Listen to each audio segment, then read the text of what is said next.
You know what's funny about getting fired? I saw it coming 3 weeks before it happened. My phone buzzed during lunch, and there it was, a company email sent to the wrong recipient. That's when I knew I was screwed. I'm Andrew Collins, 49 years old, and I'd been working at Dataflow Systems for 15 years. Senior software engineer, they called me, the guy who built their core security platform that every client depended on. Andrew, after 15 years with Dataflow Systems, we're restructuring your position, Bradley Walsh announced, sitting across from me in the small conference room.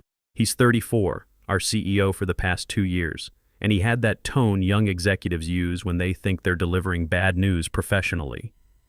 Patricia Martinez from HR sat next to him, both wearing those carefully practiced expressions you see in corporate training videos. I nodded calmly, already knowing what was coming. "I understand," I said, keeping my voice steady. The relief that crossed their faces was obvious. They'd clearly expected anger, maybe some pleading from a 49-year-old engineer getting pushed out by the latest modernization initiative. What they didn't know was that I'd been planning for this moment since that misdirected email landed in my inbox. "The company is moving in a new direction," Patricia added, sliding a manila folder across the polished table.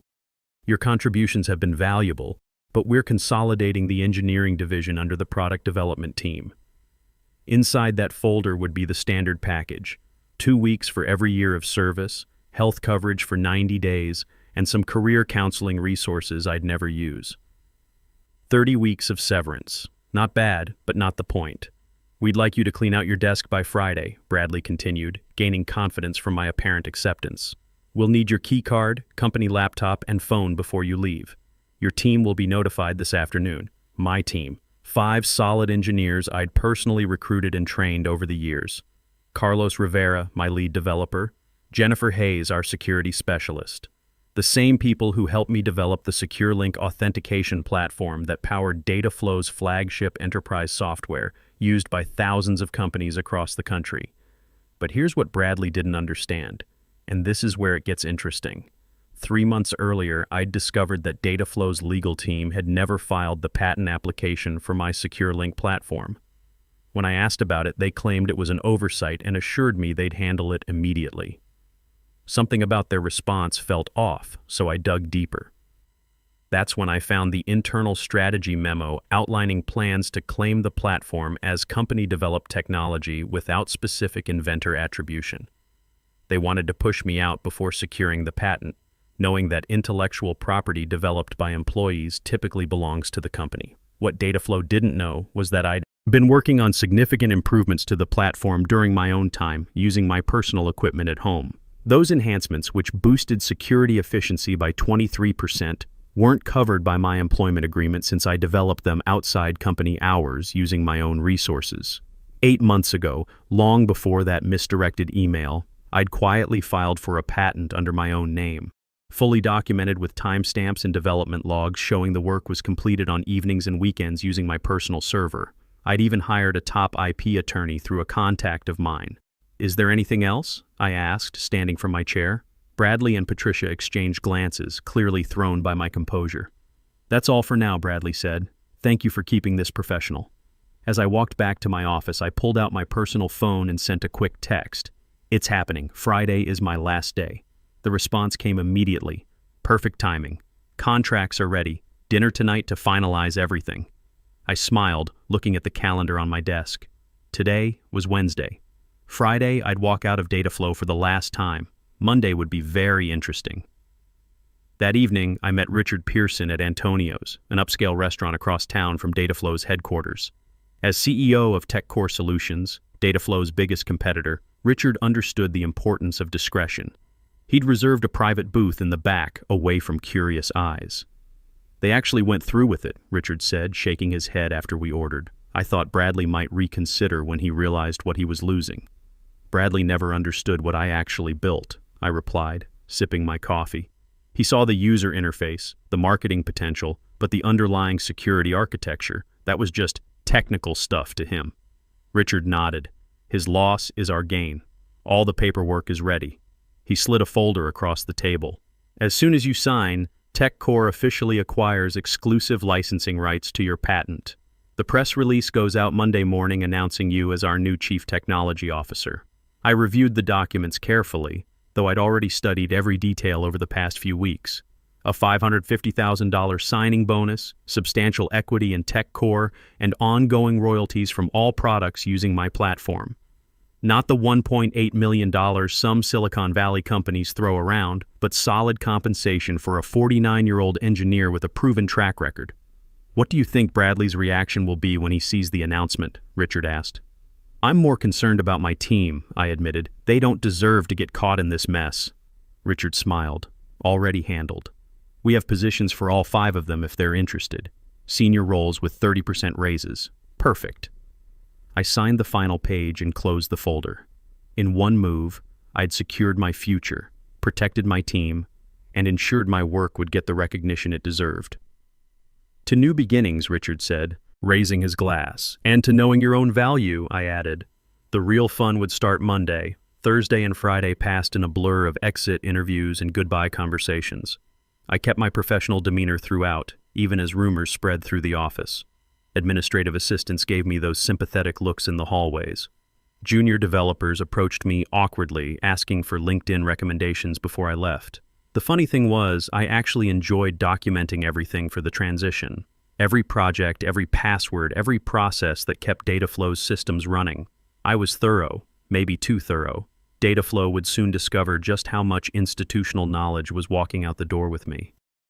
My decision to leave comprehensive transition notes wasn't kindness, though. It was evidence that I'd acted in good faith while the company had not. You're really going all out with the documentation, Carlos Rivera commented, watching me update yet another technical manual. Carlos had been my lead developer for 3 years. Solid guy who actually understood the architecture we'd built. Just being professional, I replied with a smile he didn't quite understand. During my final exit interview Friday afternoon, Patricia went through her standard checklist with mechanical efficiency. You understand that any intellectual property developed during your employment remains Dataflow's property, she stated, pushing a non-disclosure agreement across the table. Of course, I replied pleasantly. Anything developed within the scope of my employment, using company resources, during company time. I emphasized those qualifiers slightly, but Patricia was too busy checking boxes to notice the distinction. And you confirm you have no copies of proprietary company information? I've taken nothing that belongs to Dataflow, I said truthfully. The patent was mine after all. As I packed my personal items, family photos, conference badges from 15 years of industry events, the coffee mug my team gave me last Christmas, Bradley stopped by my office. He leaned casually against the doorframe, trying to look relaxed. Just wanted to make sure everything's clear for your departure, he said, watching me place items into a cardboard box. Crystal clear, I replied, carefully wrapping a small innovation award I'd received for the very platform now at the center of my plans. The irony wasn't lost on me. You know, Andrew, these restructuring decisions are never personal, Bradley continued, using that tone CEOs practice in the mirror. The company needs to move in a more dynamic direction. I looked up, meeting his gaze directly. I understand completely. Business is business. Something in my tone made him pause. For just a moment, uncertainty flickered across his face, but he quickly dismissed it. What could a soon-to-be unemployed 49-year-old engineer possibly do to a rising tech company? Will you be taking some time off? He asked with artificial concern. Actually, I already have something lined up, I replied. I start Monday. Surprise crossed his features. That's fast. Anything interesting? I smiled, taping up the box. Very interesting. A leadership position. I'm quite excited about it. He nodded absently, already mentally moving on to other matters. Well, good luck with that. As I walked out of Dataflow's glass headquarters for the final time, keycards surrendered and personal belongings in hand, I took a moment to look back at the building where I'd spent 15 years of my career. On the top floor, I could see the executive conference room lit up for an evening meeting, likely discussing how to redistribute my responsibilities among younger, less experienced, and significantly cheaper staff. They had no idea that in 72 hours, that same room would be hosting an emergency crisis meeting instead. The weekend was peaceful. I spent Saturday reviewing TechCore's technical architecture, getting familiar with their existing systems. Sunday, I prepared for what would be an interesting Monday morning. My wife Sarah knew something big was happening but trusted me to handle it. After 22 years of marriage, she'd learned to recognize when I had everything under control. Monday morning arrived crisp and clear. I dressed carefully in my best navy suit, the one I wore to important client presentations. The TechCore car arrived at 7:30 to take me to their headquarters across town, where I'd start my first day as Chief Technology Officer. The press release goes live at 8 a.m., Richard informed me as I settled into my new corner office with windows overlooking the city. Our communications team is monitoring industry reactions. Should be interesting. The announcement had been crafted carefully over the weekend. TechCore Solutions acquires exclusive rights to revolutionary security platform. Welcomes creator Andrew Collins as Chief Technology Officer. It detailed my background, emphasized my role as sole inventor of the patented technology, and outlined how TechCore would integrate the platform into their product line. Most importantly, it clearly stated that any company currently using technology covered by my patent would need to negotiate licensing agreements with TechCore moving forward. At 8:15, my phone lit up with the first text from Carlos at Dataflow. "Dude, what the hell just happened? Everyone's freaking out here."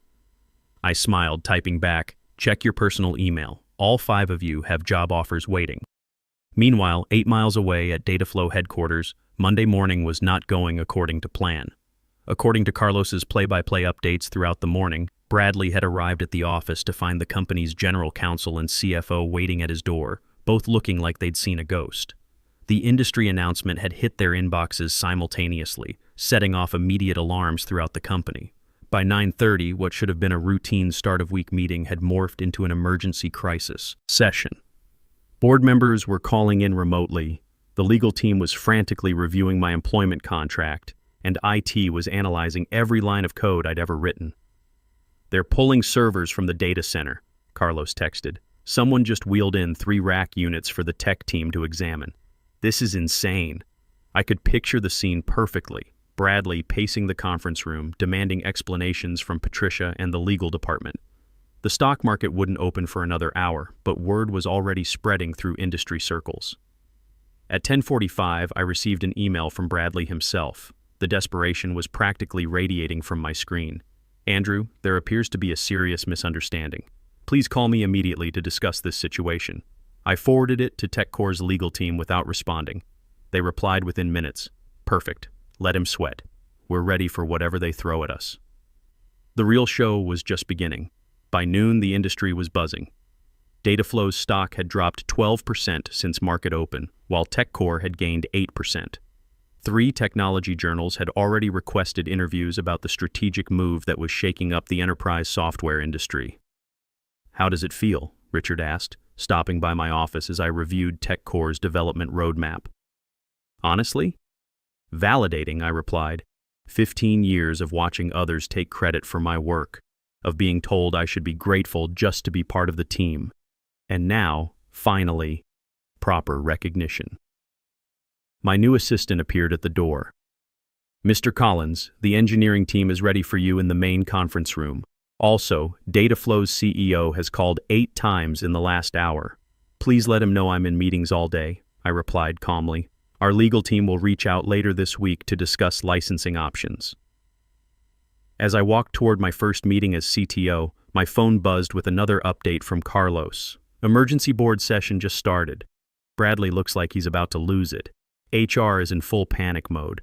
PS, my whole team accepts your offer. When can we start? Perfect." I typed back, "Next Monday. Welcome to TechCore." The engineering meeting went better than I'd expected.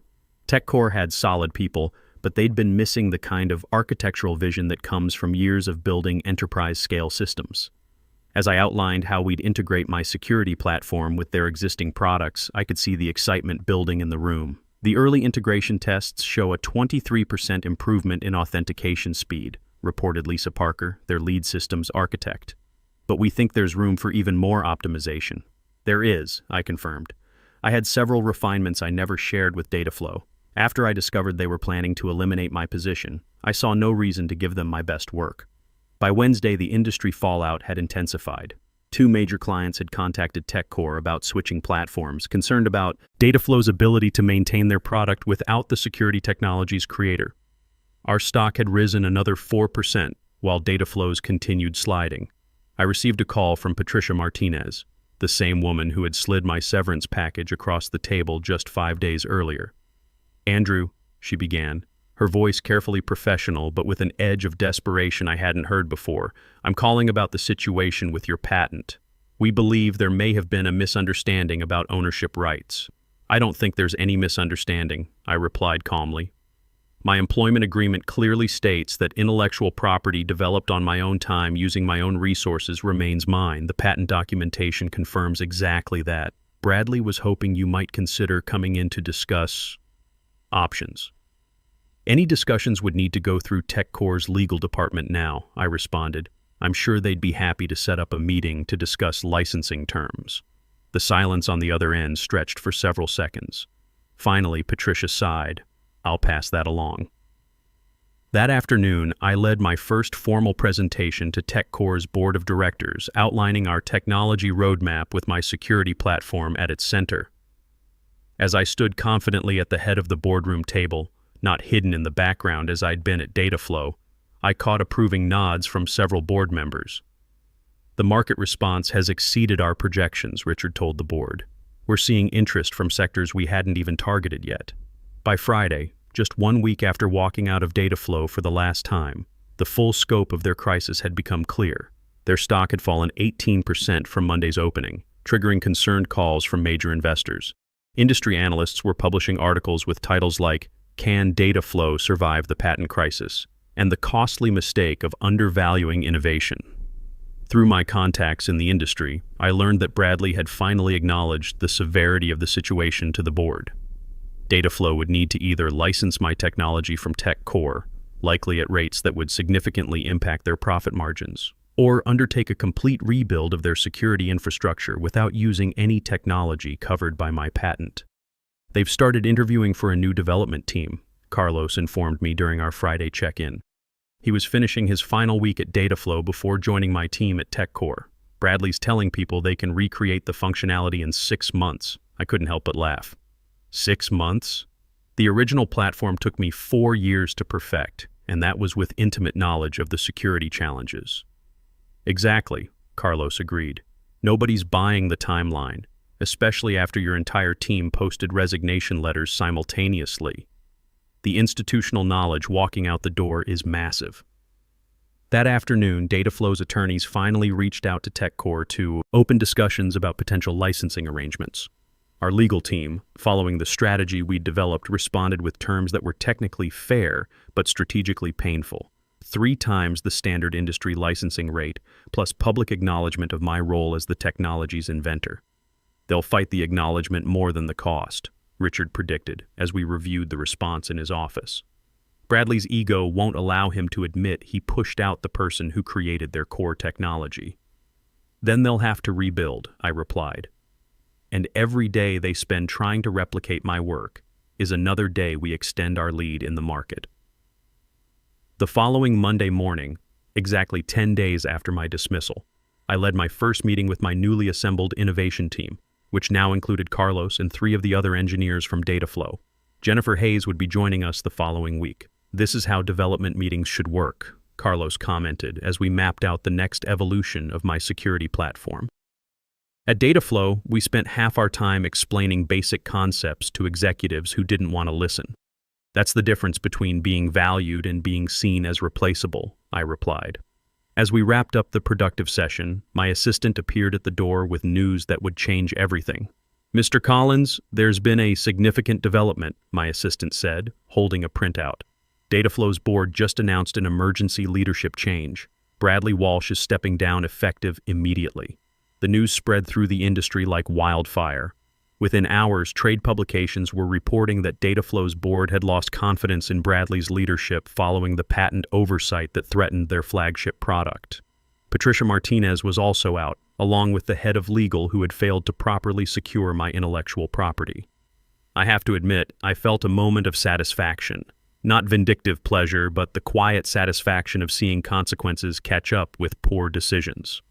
That evening, I received an unexpected email from James Morrison, Dataflow's newly appointed interim CEO. Unlike Bradley's increasingly desperate messages from the previous weeks, This one was straightforward and respectful. Mr. Collins, congratulations on your new position. I've been brought in to help Dataflow navigate this situation. I'd like to discuss a reasonable licensing arrangement for your patented technology. We're prepared to acknowledge your contributions publicly and make appropriate amends for previous management's oversights. Would you be available to meet next week? I forwarded the email to Richard with a simple note. Progress. His reply came quickly. Well executed. The board is impressed with your first major win for TechCore. The meeting with Morrison took place the following Thursday at a neutral location downtown. He was older, maybe 60, with the kind of calm demeanor that comes from cleaning up other people's messes for a living. I'll be direct, Morrison said after we sat down. Dataflow made serious mistakes in how they handled your departure and your intellectual property. I'm here to make it right, within reason. I appreciate the honesty, I replied. What did you have in mind? A 5-year licensing agreement. We pay TechCore standard industry rates for the use of your security platform, plus a one-time payment acknowledging your role in developing the technology. It was a fair offer, not the punitive terms our lawyers had initially proposed, but reasonable compensation that would allow Dataflow to continue operating while recognizing my contribution. And the public acknowledgement? I asked. Morrison nodded. Full credit in our product documentation, press releases, and marketing materials. Your name associated with the SecureLink platform where it belongs. We shook hands on the deal. Sometimes the best revenge is simply getting what you deserved in the first place. Over the following months, life settled into a new rhythm. TechCore was thriving with the enhanced security platform, and we'd landed 3 major contracts that Dataflow had been pursuing for years. My team was working on innovations I'd only dreamed about when I was constrained by Dataflow's limited vision. The industry took notice. 6 months after my departure from Dataflow, I was invited to deliver the keynote address at the National Technology Innovation Conference. The same conference where, just a year earlier, I'd sat in the back while Bradley presented his company's innovations.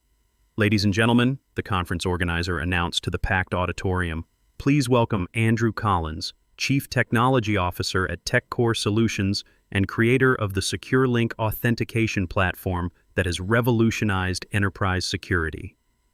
The applause was substantial as I approached the podium. My presentation focused on the technical evolution of enterprise security, but I also touched on broader themes of innovation and recognition in the technology sector. Innovation doesn't happen in a vacuum, I told the audience. It comes from real people solving real problems. When companies properly value and protect their innovators, everyone benefits. The company, the industry, and ultimately the customers we serve. Afterward, during the reception, several experienced engineers approached me. One guy, probably in his early 50s, said, "Your story changed how I think about protecting my work. I've started keeping detailed logs of everything I develop on my own time." "Smart approach," I replied. "Your innovations deserve protection." Another engineer, a woman in her 40s, added, "It's inspiring to see someone our age not just survive corporate politics, but actually win." A year to the day after being told to clean out my desk, I sat in my spacious office at TechCore, reviewing our annual innovation report. Under my leadership, the company had released 6 new products built around my security platform, capturing significant market share from Dataflow and other competitors. Richard knocked on my door, carrying a bottle of champagne and 2 glasses. "Anniversary celebration," he announced, setting the glasses on my desk. The board asked me to share some news personally before the public announcement. TechCore has officially achieved the highest market valuation in company history. I smiled, feeling genuine satisfaction rather than vindictive triumph. That's what happens when you invest in innovation properly. As Richard poured the champagne, my assistant delivered an elegant envelope. Inside was an invitation to speak at the Technology Leadership Summit in Seattle. The topic, Building Value Through Innovation, Lessons from the Front Lines. "You've become quite the industry figure," Richard observed. "The story of the engineer who turned a wrongful termination into industry transformation has become a case study at several business schools." Morrison had kept his word. Dataflow had not only acknowledged my contribution publicly, but had also implemented new policies protecting their innovators. Their new approach to intellectual property and inventor recognition was reportedly modeled after the program I'd established at TechCore. "It was never about revenge," I said, raising my glass. "It was about getting the recognition that innovation deserves, about showing the industry that experience and expertise have real value." "To proper recognition," Richard agreed. clinking his glass against mine. As the afternoon sun streamed through my office windows, I reflected on the journey. At 50, I had finally achieved something that had eluded me for years, not just professional success, but genuine acknowledgement of my contributions to the industry. My name was permanently associated with the security platform that had changed enterprise authentication. After 15 years of being one of our talented engineering resources, I was finally Andrew Collins, the innovator. That's where my story really begins.